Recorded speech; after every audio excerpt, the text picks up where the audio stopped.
Another video और आपका आज वीडियो हम लेकर आए हैं, उसका टाइटल है why India is building a 1.5 lakh crore mega project in the middle of a desert. तो चलिए देखते हैं ये वीडियो, लेकिन उससे पहले इस वीडियो चैनल का ओरिजिनल लिंक आपको हमारी वीडियो के डिस्क्रिप्शन में मिल जाएगा। सब्सक्राइब के लाइक शेयर को फॉलो करें चैनल को। इसके अलावा लोग चैनल लिंक का लिंक भी हमारी वीडियो के डिस्क्रिप्शन में मिल जाएगा। सब्सक्राइब के लाइक शेयर को फॉलो करें। चलिए देख लेते हैं ये वीडियो। इंडिया पाकिस्तान बॉर्डर से सिर्फ 1 किलोमीटर दूर एक ऐसी चीज बना रहा है जो दुनिया में कोई भी देश नहीं बना पाया। 1.5 लाख करोड़ का एक मेगा प्रोजेक्ट, पेरिस से 5 गुना बड़ा। मगर सबसे वियर्ड बात, सैटेलाइट इमेजेस में अगर आप देखोगे तो यहां पर कोई मेगा स्ट्रक्चर नहीं, बल्कि सुनसान रेगिस्तान के बीच छोटे छोटे चेस बोर्ड के बॉक्सेस जैसे माइक्रो स्ट्रक्चर्स दिखते हैं। बट यही माइक्रो स्ट्रक्चर्स इंडिया के भविष्य का हर 15 मिनट प्रेडिक्ट करने वाले हैं। यहां का एक्सेस मिलना एक्सट्रीमली मुश्किल, multiple security layers, tourist not allowed, journalist no entry without approval. मगर जब हमें एक्सेस मिला तब जाकर समझ में आया कि पूरी कहानी क्या है। इस बड़े से वाइड स्क्रीन को जरा देखना, बहुत सारे स्पेस एजेंसीज के भी इतने वाइड स्क्रीन्स नहीं होते। शुरू करने से पहले हम इंडियंस का एक बहुत बड़ा भ्रम टूटना जरूरी है। बताओ, एक देश के लिए आखिर सबसे कीमती चीज क्या होती है? पैसा, डेटा या हेल्थ केयर? गलत गलत गलत। एक छोटा सा एक्सपेरिमेंट करते हैं। अभी अपनी सांसें रोकना जरा, बस 5 मिनट के लिए, ओनली 5। क्या कर पाओगे? 5 मिनट के लिए? क्यों नहीं?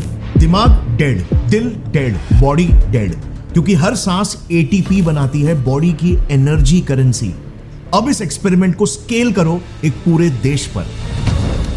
30 जुलाई 2012 इंडिया, एक रात 22 स्टेट्स अंधेरे में, 60 करोड़ लोग विदाउट इलेक्ट्रिसिटी एक साथ। इंसानी इतिहास का largest blackout. The worst blackout in the history of the planet. More than 600 million people across India was thrown into the dark. 400 train रुके, दिल्ली मेट्रो बंद, हॉस्पिटल जनरेटर्स पर, traffic signals dead, water plants shut. India, where subways are stopped and no air conditioning in 100-degree weather today. जो train जहां खड़ी थी वहीं खड़ी रह गई, रेलगाड़ियों का चक्का जाम हो गया। मगर सबसे डेंजरस हादसा, वेस्ट बंगाल और झारखंड में 200 माइनर्स जमीन के 700 मीटर अंदर फंस गए। गर्मी, घुटन और अंधेरे में विदाउट वेंटिलेशन 8 घंटे।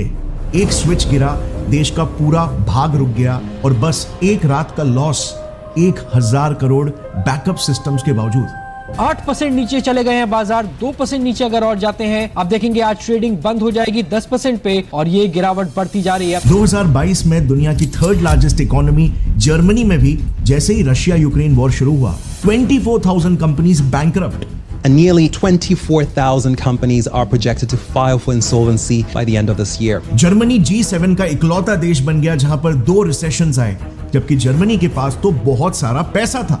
क्योंकि पैसा, जिसे हम रियल करेंसी समझते हैं, असल में बस एक अकाउंटिंग सिस्टम है। असली करेंसी एनर्जी होती है, जो रियल ट्रांसफॉर्मेशन लाती है। आयरन ओर को स्टील, कॉटन को क्लॉथ, कोड को ऐप, आइडिया को फैक्ट्री, फैक्ट्री को जीडीपी।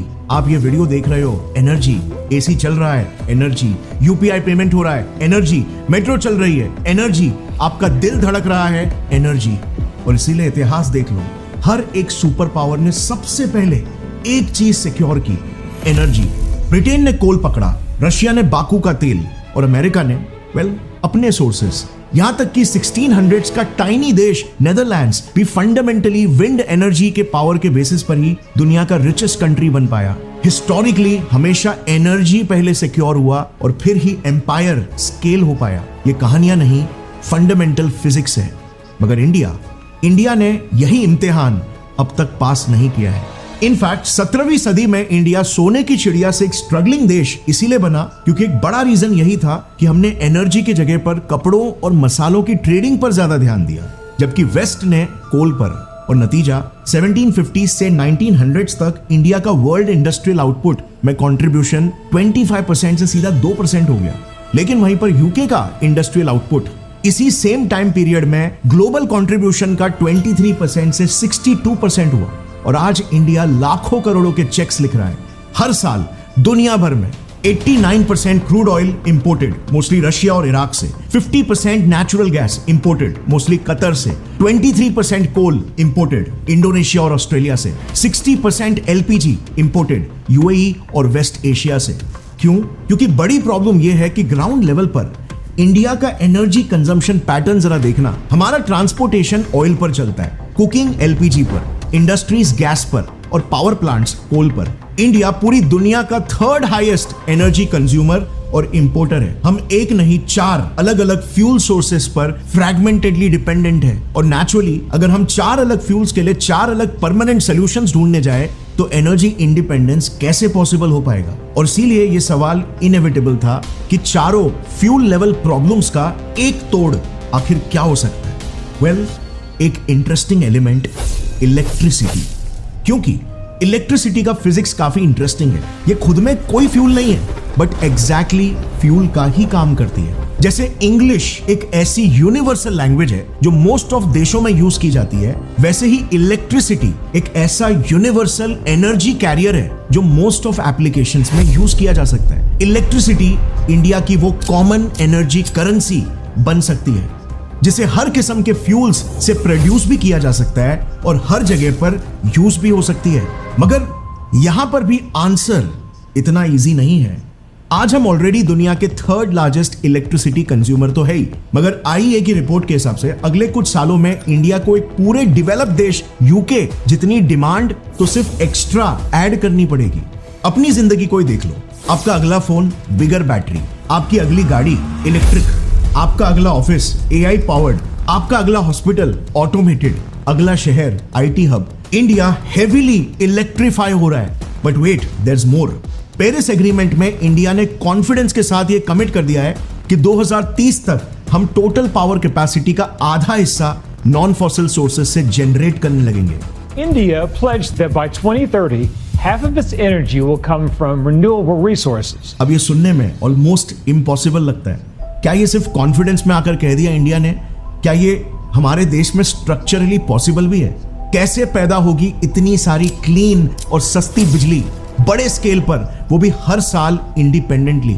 फिलहाल हमारे पास लिमिटेड ऑप्शंस है, जैसे न्यूक्लियर इलेक्ट्रिसिटी पावरफुल है लेकिन स्लो, एक्सपेंसिव और कॉम्प्लेक्स है। India has no choice but to use coal for much of its base load powers. Nuclear is an option, but the cost will be twice in terms of energy. Hydro electricity clean है मगर extremely slow approvals और scale. मगर यहीं पर irony देखना, जिस energy के लिए हम लाखों करोड़ के चेक्स लिख रहे हैं उसका रॉ मटेरियल हमारी जमीन पर रोज बरसता है फ्री में, बिना इनवॉइस, बिना सैंक्शंस के। सनलाइट 8.3 बिलियन लोग पूरे एक साल में जितनी एनर्जी यूज करते हैं उतनी एनर्जी सूरज सिर्फ 1 घंटे में पृथ्वी पर बरसाता है। और इंडिया का लोकेशन देखो, मस्त ट्रॉपिक में बैठा हुआ देश है। ज्योग्राफी ने इंडिया को एक हिडन सुपर पावर दी है। इंडिया को दुनिया के 90% हिस्सों से ज्यादा सोलर इरेडियंस यानी सनलाइट मिलती है। मगर इससे पहले कि आप अंधाधुंध खुश हो जाओ, यहीं पर आपका एक और एक इल्यूजन टूटेगा। इंडिया जैसे जायंट सिविलाइजेशन को रॉ सनलाइट नहीं चाहिए, कंट्रोल्ड रिलायबल इलेक्ट्रिसिटी चाहिए, और दोनों में बहुत फर्क होता है। ये एक ऐसी इंजीनियरिंग की जंग है जिससे पूरी दुनिया स्ट्रगल कर रही है। अमेरिका ने मोहावी डेजर्ट में सोलर फार्म्स की बाजी लगाई, हार्श वेदर और अनसस्टेनेबल इकोनॉमिक्स ने उसे तोड़ दिया। $2.2 billion solar plant in California that had to close after years of wasted money. $2.2 billion for something that only works 17% of the time is a colossal failure. North Africa ने सहारा में desert एक बनाया Europe तक power supply करने के लिए, आज closure की कगार पर है।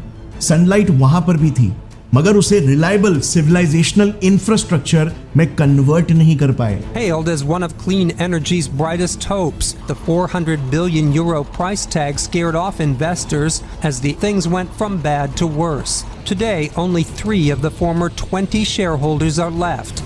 और यही इंडिया का असली एग्जाम है। क्या इंडिया अपने रेगिस्तान को देश का पावर बैंक बना सकता है? और क्या इस पावर बैंक से अपने अगले दशक की धड़कन को सिक्योर कर सकता है?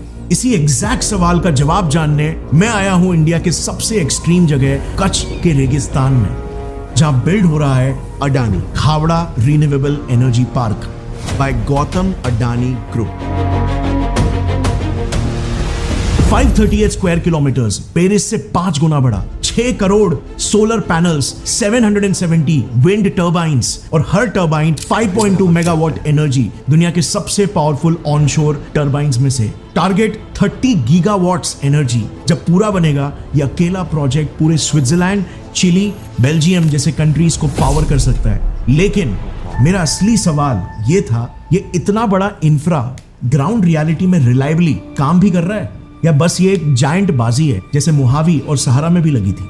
क्योंकि खावड़ा का असली दुश्मन कोई और नहीं, खावड़ा खुद है। ये इंडिया के सबसे होस्टाइल जगह पर बन रहा है, कच्छ के रेगिस्तान में। दिन में तापमान 50 डिग्री सी के ऊपर, 60 से 80 के ऊपर सोलर पैनल्स ऐसे बन जाते हैं। यहाँ पर पैनल्स को 25 साल तक काम करना है। फिर ये खुला मैदान है तेज हवाओं वाला, और यहाँ की मिट्टी लूज और नमकीन, डिस्ट्रक्टिव कॉम्बिनेशन। इमेजिन अगर हर घंटे करोड़ों पैनल्स पर 1 मिलीमीटर डस्ट चिपक जाए तो ये सेल्स सनलाइट कैसे एब्जॉर्ब करेंगे? अमेरिका के मोहावी डेजर्ट का यही फेलियर पॉइंट बना था। और वॉशिंग का भी सवाल नहीं, क्योंकि कच्छ दुनिया के ड्राइएस्ट सॉल्ट डेजर्ट में से एक है। ऊपर से मौसम मूडी तो ग्रिड भी अनस्टेबल, रात हो जाए या बादल जम जाए तो क्या? द इंडिपेंडेंट की न्यूज रिपोर्ट ने तो कच्छ की जमीन को impossibly flat salty ground, a no man's land where not even a cell phone signal can reach कहा। ये कोई नॉर्मल इंजीनियरिंग चैलेंजेस नहीं है, ये लिटरली एक हार्श जमीन पर कांस्टेंट सर्वाइवल स्ट्रगल है। और जब बात सर्वाइवल की आती है तो इंजीनियरिंग या टेक्नोलॉजी के लॉजिक से पहले ऑर्गेनिज्म का लॉजिक यूज होता है। खुद को ही देख लो, आपका बॉडी कितना ब्यूटीफुली डिजाइंड है आपके एनवायरनमेंट के हिसाब से एडेप्ट कराने के लिए। याक पहाड़ों में सरवाइव कर लेता है तो पोलर बेयर नॉर्थ पोल पर, कैमल रेगिस्तान पर। ये जीव कोई एक पार्ट से बने हुए जीव नहीं है, बल्कि डिफरेंट ऑर्गन्स के बने हुए ऑर्गेनिजम्स हैं। और इसी चीज से Adani Khavda renewable energy park inspire हुआ और समझा कि गुड इंजीनियरिंग नेचर को चैलेंज नहीं करती, बल्कि नेचर के लॉजिक को कॉपी करती है। जिस लॉजिक को यूज करके देखना, अब तक यहां पर 9.4 गीगावाट्स की एनर्जी कैपेसिटी ऑलरेडी इंस्टॉल भी हो चुकी है। जस्ट फॉर कॉन्टेक्स्ट, एक न्यूक्लियर पावर प्लांट 1 से 1.5 गीगावाट्स प्रोड्यूस करता है, लेकिन एट दिस मोमेंट ये एक न्यूक्लियर पावर प्लांट से 8 गुना ज्यादा इलेक्ट्रिसिटी प्रोड्यूस कर रहा है। दूर दूर तक देखना, जहां तक भी आपकी नजरें जा रही है, क्षितिज पार जहां तक नजरें जा रही है, सिर्फ उतना एरिया है जो 2 गीगावाट्स इलेक्ट्रिसिटी को प्रोड्यूस कर रहा है। इससे 4 गुना जो जमीन है जहां पे ये सोलर सेल्स को प्लांट किया गया है वो दिख ही नहीं रहा है हमें, और इससे भी 3 to 4 टाइम्स और ज्यादा आने वाला है। Things are much beyond it. So we're already 4 times bigger than what we've commissioned, 4 times what we can bigger than what we can see. मतलब ये पेपर पर ड्राइंग नहीं, ग्राउंड पर ग्रो हो रहा ऑर्गेनिज्म है जिसके पास अपने खुद के ऑर्गन्स है।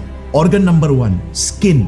सोलर पैनल्स विथ ट्रैकर्स, मगर आम पैनल्स नहीं, डबल फेस्ड, जो 30% ज्यादा हीट एब्जॉर्ब करते हैं। और जिस तरह एक सनफ्लावर सूरज की रोशनी की तरफ मूव करता है, ये पैनल्स भी लिटरली सन को 180 डिग्रीज चेस करते हैं, यहां तक कि नीचे से रिफ्लेक्टेड लाइट भी कैप्चर करते हैं। सन का डायरेक्शन वहां पे है, तो इसीलिए आप देखोगे इसका जो मुंह है ये इस तरफ है, बट यहाँ पे पीछे साइड ना हिंजेस लगे हुए हैं, और वो हिंजेस एल्गोरिदमिकली कंट्रोल्ड है। सो बेसिकली अगर सन वो साइड होगा तो इनका जो डायरेक्शन होगा ये ऑटोमेटिकली इसकी जगह पे ऐसा हो जाएगा। मतलब Khavda renewable energy park sunlight का वेट नहीं करता, सनलाइट को हंट करता है। Organ number 2, immune system, waterless robotic cleaning.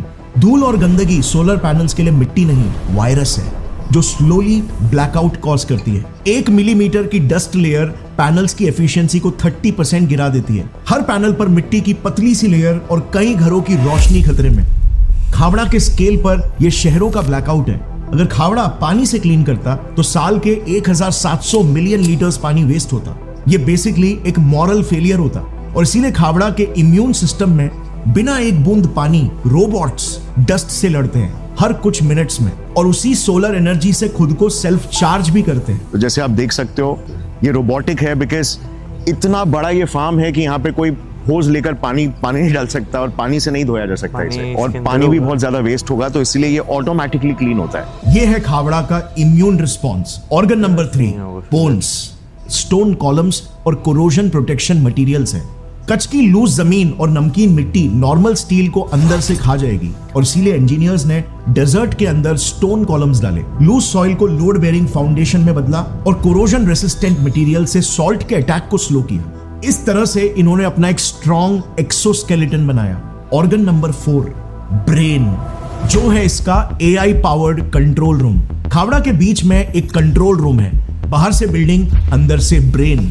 हर पैनल, इन्वर्टर, विंड टरबाइन और ग्रिड डेटा मॉनिटर यहां से होता है। लेकिन सिर्फ मॉनिटरिंग काफी नहीं है, एनर्जी में प्रॉब्लम दिखने के बाद रिएक्ट करना लेट हो जाता है। और इसीलिए खावड़ा प्रेजेंट में नहीं जीता, बल्कि 15 मिनट्स फ्यूचर में जीता है। Weather forecast, satellite imagery, wind speed, plant data, सब कुछ AI मॉडल प्रेडिक्ट करता है। देखो सारे पैरामीटर्स यहाँ पे दिख रहे हैं, कितनी एनर्जी प्रोड्यूस हो रही है आपको दिख रहा है, ट्रांसफॉर्मर्स कैसे परफॉर्म कर रहे हैं, everything you can see over here. And यहाँ पे जो एम्प्लॉयज़ है वो बेसिकली कंट्रोल भी कर सकते हैं। सो एक रियल टाइम ऑपरेशन यहाँ पे चल रहा है और गीगावॉट्स ऑफ एनर्जी प्रोड्यूस हो रहा है। सिस्टम लिटरली प्रेडिक्ट करता है अगले 15 मिनट में धूप कितनी होगी, हवा कितना होगा, आउटपुट स्पाइक होगा या फिर ड्रॉप। ये दिमाग फ्यूचर प्रेडिक्ट करता है ताकि इंडिया का प्रेजेंट स्टेबल रह सके। Organ number 5, stomach. इसका स्टमक है ये लार्ज बैटरीज का reservoir. Solar energy based systems का सबसे वल्नरेबल समय होता है रात, जब एनर्जी प्रैक्टिकली जीरो जनरेट होती है। बट हॉस्पिटल्स और शहर रात में बंद नहीं हो जाते, और इसीलिए दिन में एक्स्ट्रा पावर जनरेट होती है जो बैटरीज में स्टोर हो जाती है। इस खावड़ा का सबसे बड़ा डिसएडवांटेज यहां पर सबसे बड़ा एडवांटेज बन जाता है, जो है हवाएं। क्योंकि देखो ये मैसिव विंड मिल्स, और किस लिए है, दिन में सोलर शिफ्ट और रात में wind shift. Just to put into perspective, कितना ह्यूज है ये, इट्स अनबिलीवेबली ह्यूज। बहुत हाइट होती है। खावड़ा एक सोर्स पर गैम्बल नहीं कर रहा, बल्कि एनर्जी रिडंडेंसी बना रहा है। और फाइनली ऑर्गन नंबर 6, आर्टरीज, जो है इसके सब स्टेशंस और ट्रांसमिशन लाइंस। पावर डेजर्ट में बन गई, बट इंडिया डेजर्ट में नहीं रहता। इंडिया घर, हॉस्पिटल्स, फैक्ट्रीज और शहरों में बसता है। अगर बिजली खावड़ा में बनकर वहीं पर अटक जाती तो ये मिरेकल नहीं, म्यूजियम बन जाता। और इसीलिए सब स्टेशंस इलेक्ट्रिसिटी को कलेक्ट और स्टेबलाइज करते हैं। ये एक बार में 4500 MVA एनर्जी स्टोर करते हैं। ट्रांसमिशन लाइंस डेजर्ट के इलेक्ट्रॉन्स को इंडिया के इंटीरियर्स तक लेकर जाती है। पहले फेज में यहाँ पर एक लाइन 3 गीगावाट इलेक्ट्रिसिटी को ट्रांसपोर्ट कर रही है। एनर्जी तब तक पावर नहीं बनती जब तक एंड यूजर तक ना पहुंच जाए। सो क्या कहानी यहां पर खत्म? खावड़ा ने कच्छ के रेगिस्तान पर काबू पा लिया है? वेल, तो आपने एक बड़ा ब्लाइंड स्पॉट मिस कर दिया। अगर इस ऑर्गेनिज्म के ऑर्गन्स ही इंडिया के कंट्रोल में ना हो तो ये किस काम का? अगर पैनल्स ही बाहर से आए, सेल्स बाहर से आए, वेफर्स भी बाहर से आए, मशीन्स भी बाहर से आए, तो क्या ये ऑर्गेनिज्म ट्रूली इंडियन है? एनर्जी इंडिपेंडेंस का असली मतलब सिर्फ इंडिपेंडेंट बिजली प्रोड्यूस करना नहीं होता, बल्कि उस पूरे इकोसिस्टम को कंट्रोल करना होता है जो बिजली को प्रोड्यूस और स्टेबल रखे। सो क्या इंडिया अब ऑयल डिपेंडेंसी से सोलर डिपेंडेंसी की तरफ जा रहा है क्या? वेल, यहीं पर Adani Khavda renewable energy park की कहानी मुंड्रा से कनेक्ट होती है। खावड़ा इंडिया का एक एनर्जी ऑर्गेनिज्म है, agreed, but her organism independently सिर्फ तभी ही सर्वाइव और इवॉल्व कर पाता है जब उसके पास एक क्रिटिकल चीज होती है, एक इंटेलिजेंट ब्लूप्रिंट, डीएनए। जैसे डीएनए डिसाइड करता है एक ऑर्गेनिज्म का डिजाइन, रिपेयर, ग्रोथ और एवोल्यूशन, खावड़ा का डीएनए बिल्ड हो रहा है गुजरात के मुंड्रा में एक end to end manufacturing ecosystem. Adani Mundra solar techno park limited facility ये सिर्फ एक फैक्ट्री नहीं है, ये इंडिया की कोशिश है सोलर वैल्यू चेन को अंदर से कंट्रोल करने की।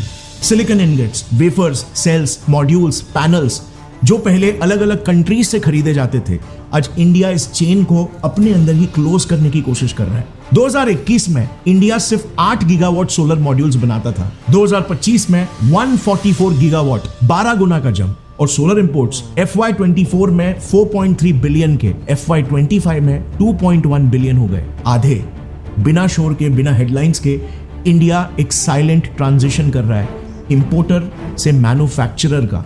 सोलर प्लांट के अलावा अडानी मुंड्रा प्लांट में विंड टरबाइंस भी बनते हैं, और इसीलिए खावड़ा प्लांट में मुंड्रा एक इंपॉर्टेंट रोल प्ले कर रहा है। इस world's largest renewable energy park में विंड टरबाइंस भी इंपोर्ट नहीं करने वाले हैं। पूरे प्रोजेक्ट के लिए लगने वाला विंड टरबाइंस मुंड्रा से ही सप्लाई होने वाला है। और ये कदम इंडिया को एक असेंबलर से इनोवेटर बना पाएगा, मोटिवेशनली नहीं, स्ट्रक्चरली।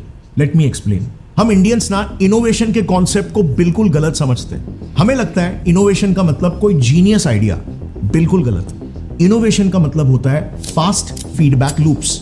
आइडिया है, एक्शन लिया, डेटा फीडबैक मिला, फीडबैक इंप्लीमेंट किया, नेक्स्ट वर्जन रेडी। ये लूप जितना फास्ट घूमे उतना फास्ट हमारा इनोवेशन होता है। मगर ये तब पॉसिबल है ना जब supply chain, manufacturing, logistics, control room, maintenance, transmission, data feedback, ये सब उस लूप के क्रिटिकल एलिमेंट्स हमारे हाथ में। और जब ये आ जाए तो देश सिर्फ प्रोडक्ट नहीं बनाता बल्कि इनोवेटिव कैपेबिलिटी बनाता है जो हमेशा स्प्रेड और कंपाउंड होती है। और इसीलिए खावड़ा कई सारे इंडियन इंडस्ट्रीज के इनोवेशन लूप्स को भी फास्ट करेगा, एनर्जी और टेक्नोलॉजी रिलेटेड इंफ्रास्ट्रक्चरल बॉटलनेक्स को क्लियर करके। और यही खावड़ा को ट्रूली इंपॉर्टेंट भी बनाता है। खावड़ा का real miracle 6 crore solar panels बिठाना नहीं है, बल्कि एक होस्टाइल डेजर्ट में एक full stack energy ecosystem build करने की हिम्मत दिखाना है, जो एक जायंट सिविलाइजेशनल बाजी है और जो शायद इंडिया के अगले दशक को पावर करने की धड़कन भी बनेगी।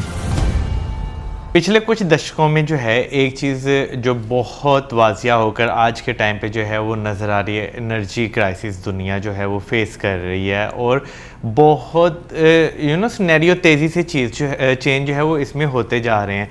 अभी आज के टाइम पे अगर बिजली देखा जाए तो मेरा ख्याल है कि वाकई एक ऐसा सोर्स है कि आप सारी चीज़ें इस पे शिफ्ट होती जा रही हैं। जो एक ट्रेडिशनल आपको या कन्वेंशनल चीज़ें नज़र आ रही थी उसको रिप्लेस किया जा रहा है। जैसे इलेक्ट्रिक बाइक्स की बात करें, गाड़ियों की बात करें, या बहुत सारी चीज़ें ऐसी हैं जो पहले सिर्फ ऑयल पर चलती थी, उन्हें अब जो है वो रिप्लेस किया जा रहा है आहिस्ता आहिस्ता। तो उसके लिए आपके पास अल्टरनेटिव चीज़ें होनी चाहिए। ये नहीं कि अगर आप रिप्लेस कर रहे हैं उन चीज़ों को तो बिजली पैदा करने के लिए आप ऑयल यूज़ कर रहे हैं। तो अल्टरनेटिव जो रीन्यूएबल एनर्जी सोर्सेज हैं या क्लीन सोर्सेज जो कहा जाता है बहुत ज़रूरी हैं। मुझे ये लगता है कि इस पूरे प्रोजेक्ट में जो सबसे बेस्ट चीज़ मुझे लगी है वो ये है कि आपकी डिपेंडेंसी बाहर पर नहीं है। हाँ। क्योंकि जितना कम इंपोर्ट होगा आप उतने ही ज़्यादा सक्षम उस क्षेत्र में रहेंगे।